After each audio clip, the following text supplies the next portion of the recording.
Day 5 of the 365 Math Olympiad journey starts now. We just finished our day 5 of our 365 Math Olympiad journey to becoming Math Olympiad. Today's chapter, part of the chapter, was the best. Maybe this day was the best, but today's chapter it finally gave my mind to think.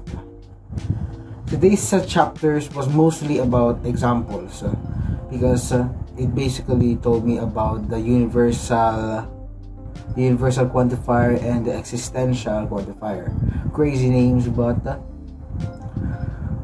it made sense, It's just basic understanding, and then just throws me a bunch of like definition, and also like there's also like a bunch of theorems, which it made sense, but when you try to look at, I don't like to memorize, so when I look at them, I'm like, no, I don't want to memorize, but it makes sense, but I don't want to memorize as well. So it's pretty much like a back and forth relationship with them. Anyways,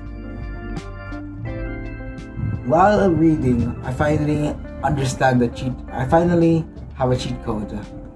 Basically, it's white noise.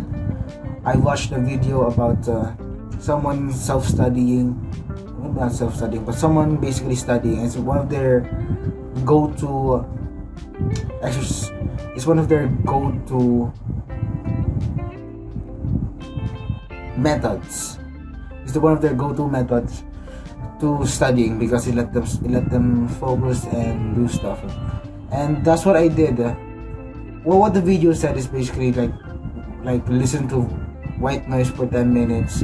What I did was play chess for 10 minutes and listen to white noise at the same time, which helped a lot, because it let me ease into the math problems beforehand, so that my brain is already warmed up, and then I can just go straight to the math problems, or not math problems, the math information. I don't know.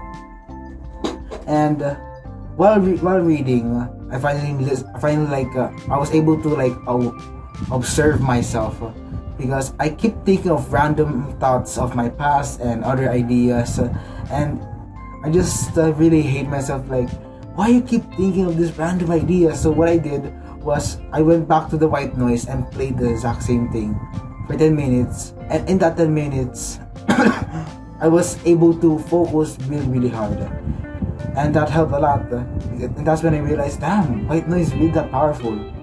And I was able to not listen to the road noise, the dogs barking, because the white noise was so loud.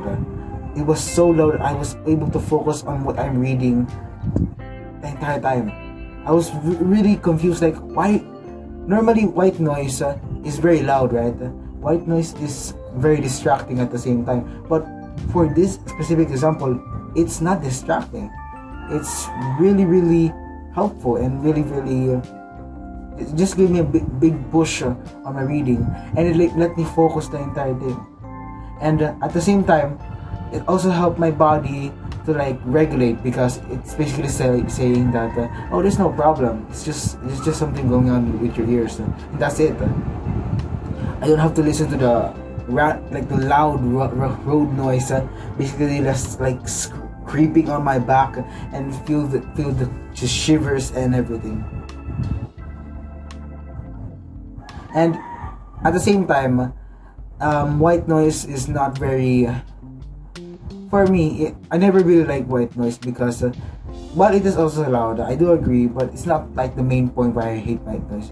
Is that when you try to listen to it, most of the time, it kills everything in your mind.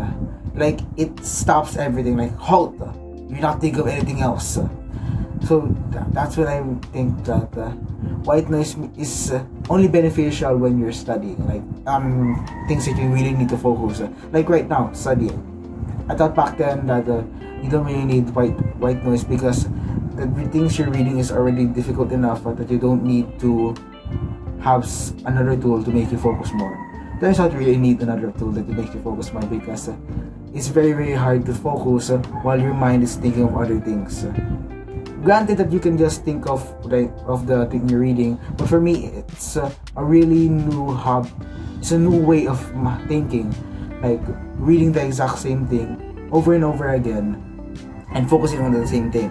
You're not used to reading the exact same thing, or not the exact same thing, like reading new things then like immediately goes to your head and process.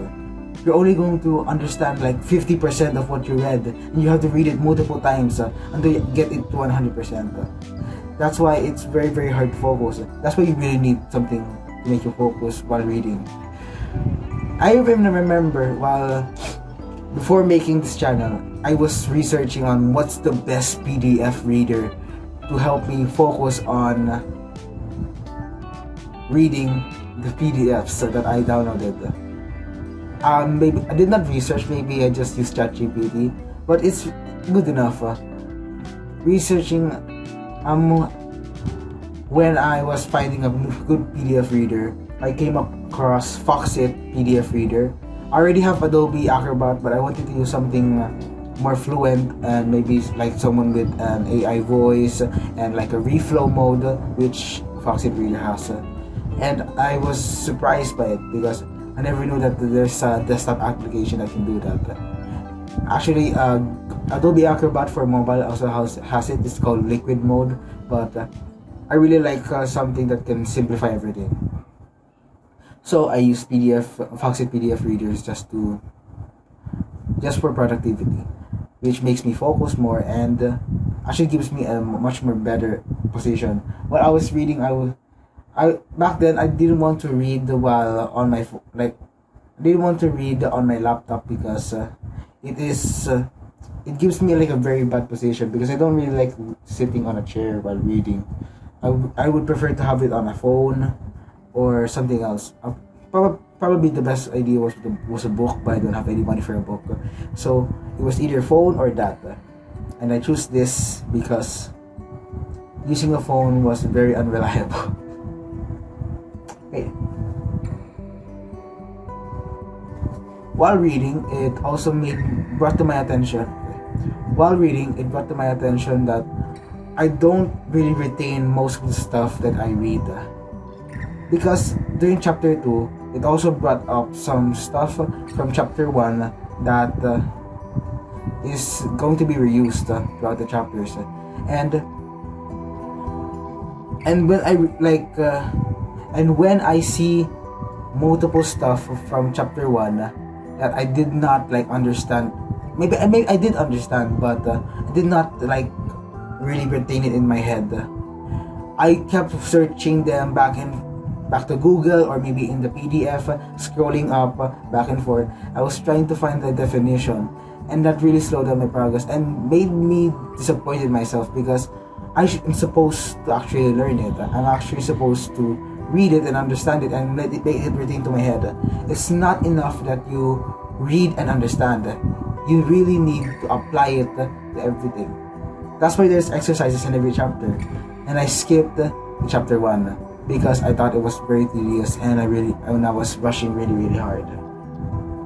Another thing is something that might give you a surprise, is that when I was reading, I was debating to myself if I'm actually reading because I wanted to make a post, or if I'm actually reading just to learn.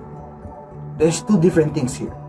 One, I want to read because I want to post, or two, I want to read because I want to learn. When I want to post, I'm not learning anything. I'm just reading just for the sake of making a post. And the second one, that's the goal I'm trying to achieve here.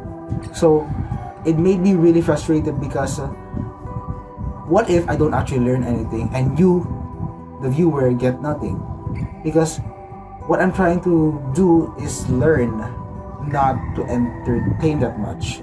And thinking about it, it really debates on what I'm actually doing right now. Because when I post, I always want to, or when I try to make a video right now, I'm telling myself that I want this to become entertaining, I want to become informative, I want to become personal. But at the same time, when I'm reading, I'm thinking of the exact same thing. I'm thinking of the things I'm gonna say later. And that's a really bad thing, because you're supposed to focus on what you're reading, not on how you are gonna say it. You're not a bad teacher. I'm not a bad teacher, but I'm just a student. I want to tell you my experience as a student, so that you, a student, will not also feel like me. So it's just one of the struggles that I'm struggling right now. But I don't think you have the same struggle, because you're not making the challenge.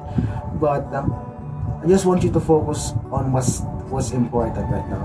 What's important is what you're reading and the ability to actually focus.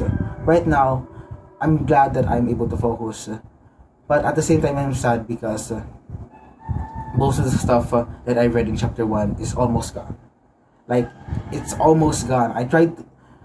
That's why right now I'm gonna try to do exercises, and you may see like a video of me writing down, but it's me writing down the exercises and actually doing it, because that's what's important in applying knowledge of the book. You don't learn something because you simply just do it. You learn something because you actually learned it. I don't. It's a very straightforward answer, but when you think about it, you really need to digest and apply everything, or else you won't learn anything. And simply just by reading the same passage multiple times and understanding it once doesn't mean that you'll understand it later. Alright, that concludes day 5 of my 365 Math Olympiad journey. Thank you for watching. See you next time. See you tomorrow.